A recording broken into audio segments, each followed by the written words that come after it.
Bonjour à tous et bienvenue sur la chaîne de Tank Passion. Aujourd'hui on se retrouve pour parler d'un sujet un peu différent d'habitude, un sujet qu'on n'a encore jamais abordé sur la chaîne.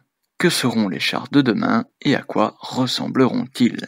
On a déjà parlé des chars du passé, des chars modernes, mais on ne s'est pas encore penché sur ce que seront les chars du futur. Alors générique, c'est parti.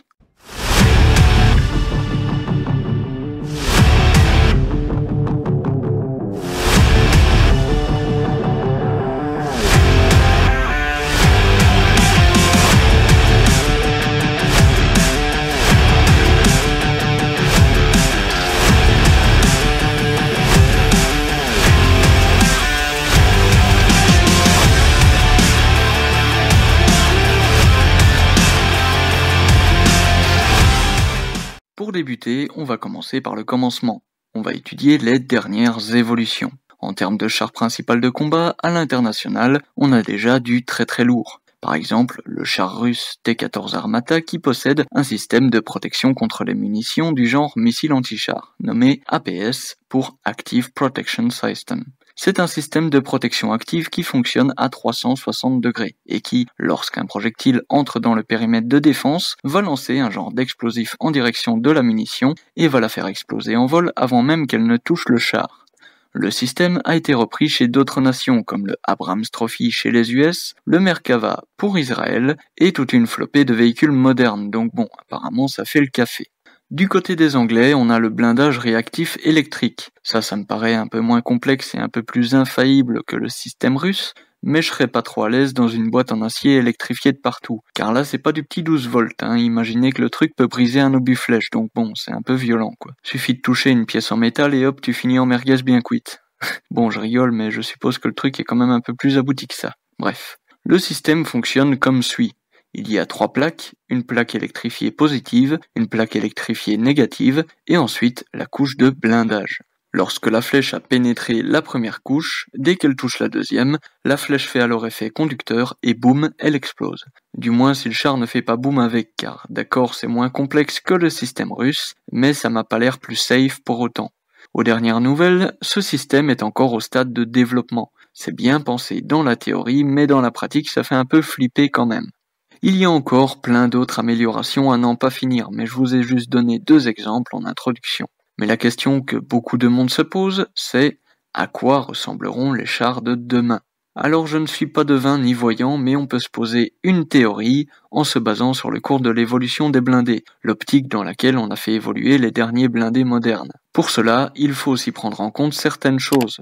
Dans le domaine de l'équipement militaire, et ce depuis toujours, c'est le même principe qui fait loi. On crée des armes d'un côté, de l'autre côté on crée une protection capable de contrer cette arme, ensuite de l'autre côté on crée une arme capable d'outrepasser cette protection. Et voilà, la boucle sans fin de la course à l'armement est partie. Dans cette partie de la vidéo, nous allons donc essayer d'imaginer et de concevoir notre char du futur. Let's go! Les chars modernes sont équipés de vision thermique, qui donc détecte la chaleur.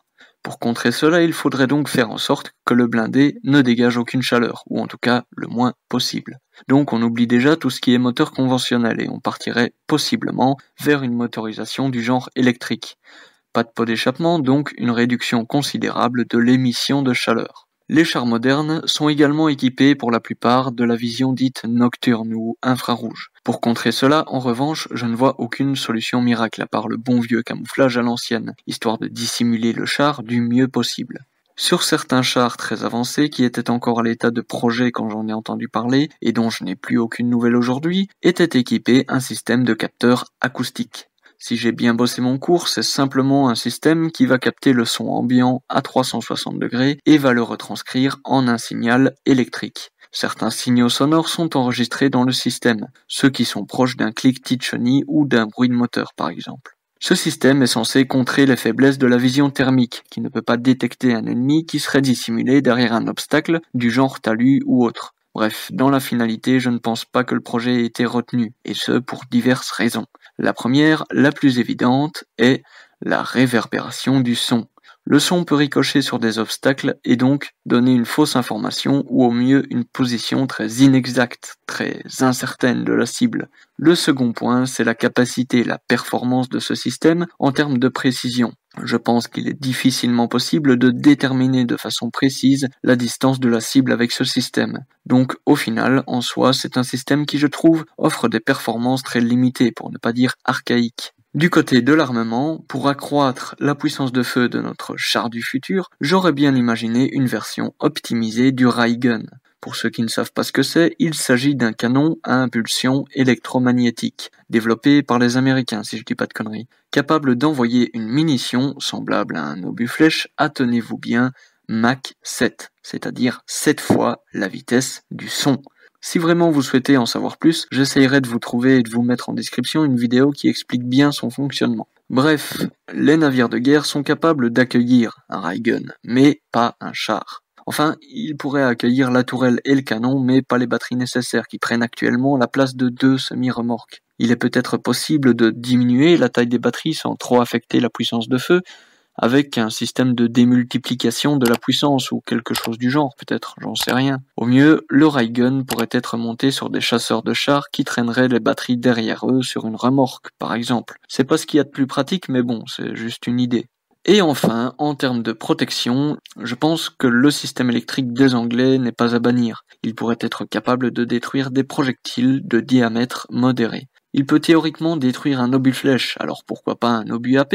Il suffit juste d'augmenter la puissance électrique en théorie. Enfin, voilà. Je pense que bien optimisé, ce système pourrait être très efficace. Donc, en conclusion à tout ça, à quoi ressemblerait notre char du futur?